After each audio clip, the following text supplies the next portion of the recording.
sendiri kondisi seperti apa?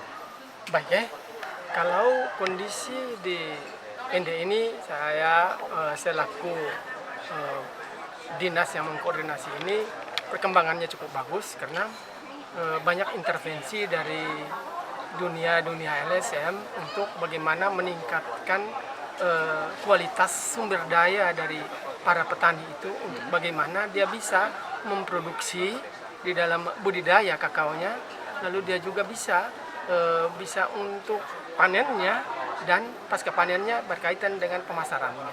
Dan sekarang ini sebenarnya yang paling utama itulah bagaimana pasca panennya dia merebut pasar yang ada, pasar dalam negeri maupun luar negeri. Tentu ada yang mau dicapai itu adalah kesejahteraan daripada para petani itu sendiri dengan meningkatkan pendapatan rumah tangga dari petani itu sendiri, sehingga di dalam nilai tambah daripada nilai jual daripada kakao itu sendiri harus ditingkatkan, sehingga bagaimana processing untuk mendapatkan kualitas kakao yang bagus itu yang harus gencar disosialisasikan, dimotivasi kepada para petani kakao dari semua pihak, baik itu aparatur sipil negara maupun dari pihak-pihak LSM. Karena bagi saya semua pihak unsur yang mengintervensi kepada para petani itu adalah suatu momen yang bagus untuk memperoleh nilai tambah yang bagus, peningkatan sumber daya manusia itu sendiri. Sehingga dengan satu unsur yaitu bagaimana pengelolaan pasca panennya dengan melakukan fermentasi sehingga mendapatkan kualitas yang bagus, itu menjadi hal yang sangat penting sekarang. Jangan sampai hal itu diambil oleh rentenir atau pihak-pihak lain yang bukan oleh petani sendiri, sehingga diharapkan dengan masuknya Rikolto di sini bisa mengkoordinasikan dengan semua unsur yang ada di para petani ini, khususnya petani kakao, untuk bisa dari sisi budidayanya dia bisa memelihara, merawat kakaonya dengan baik sehingga dia bisa menghasilkan produksi yang bagus, dan dari produksi yang bagus itu dia lanjutkan ke bagaimana memproses untuk mempertahankan kualitasnya sesuai dengan permintaan pasar dunia malah harus kita ambil. Bapak melihat tantangan terbesar petani kakao di Ende sendiri seperti apa? Saya melihat satu adalah sustainability-nya, bagaimana keberlanjutannya. Dan untuk itu saya titipkan kepada semua tenaga lapangan saya, para penyuluh petani yang ada di sini, untuk selalu mendampingi teknis daripada para petani ini. Jadi kalau gas, ya gas terus, jangan rem gas, itu sudah bisa. Gas terus sampai suatu titik dia akan sadar bahwa oh ini yang ini, dan itu harus berkelanjutan, tidak bisa hari ini lalu mungkin bulan depan lagi tidak akan mungkin seperti itu. Ya, berarti gasnya sudah sampai full apa belum nih? Gasnya hampir ke maksimal, dan itu gas full harus tetap sudah tendas di situ terus. Dan yang ada adalah dengan yang ada ini untuk mendapatkan lebih banyak lagi peminat masuk ke dalam kelompok-kelompok untuk peningkatan sumber daya manusia, sehingga dia cepat move over dari yang tradisional atau yang setengah tradisional ke yang benar-benar memang dia sudah modern menggunakan teknologi yang ada. Sendiri melihat anak-anak muda kita kan jarang nih terjun jadi petani. Memang menjadi masalah untuk Indonesia ini adalah tenaga kerja yang menjadi masalah, karena yang ada ini adalah di atas 40-an tahun ke atas, jarang ketemukan itu.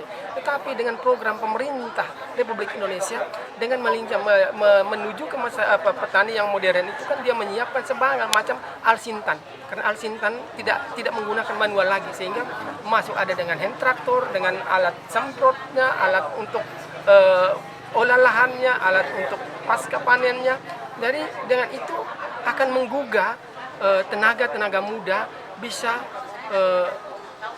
ikut terjun bersama, dan itu juga kita harapkan supaya di tingkat pelajar atau sekolah pun harus dikenalkan dengan lapangan berkaitan dengan pertanian, karena kalau tidak memang tantangan berat bagi kita semua, karena tidak semua orang pada melihat pertanian itu hal yang kotor, hal yang menjijikan.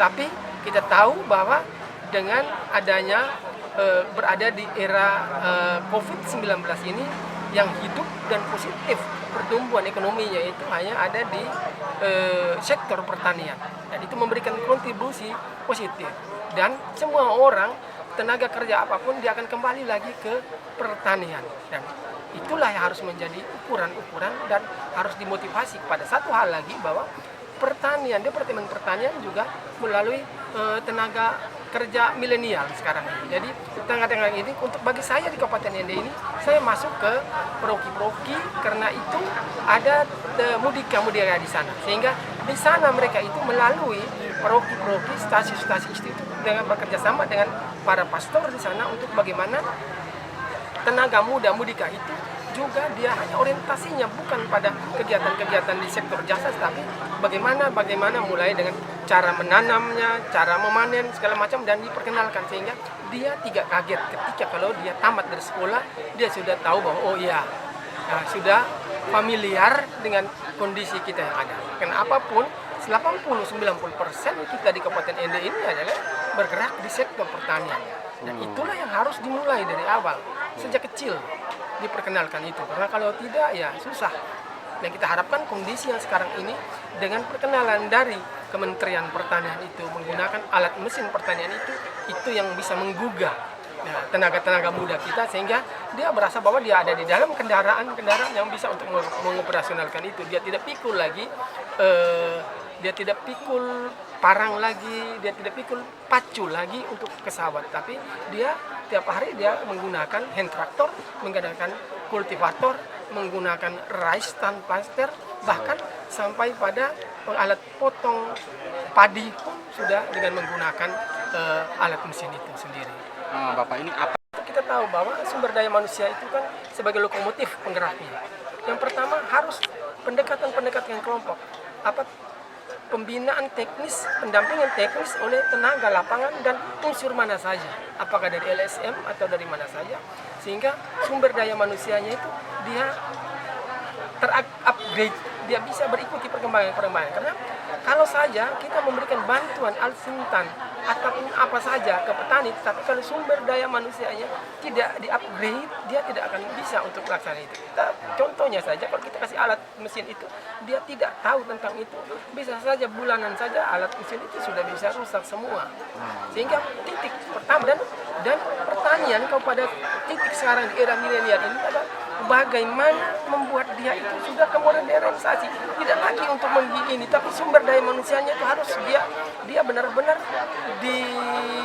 diperbaiki, dimotivasi untuk dia bisa ikuti dengan perkembangan yang ada. Karena dari sisi bantuan-bantuan pun kementerian dia menggunakan teknologi, semua peralatan yang teknologi. Bagi kita negara Kesatuan Republik Indonesia dan Ende ini salah satu bagian dari situ, dia harus menyesuaikan diri, karena kalau tidak tetap saja kita terlambat. Seperti itu.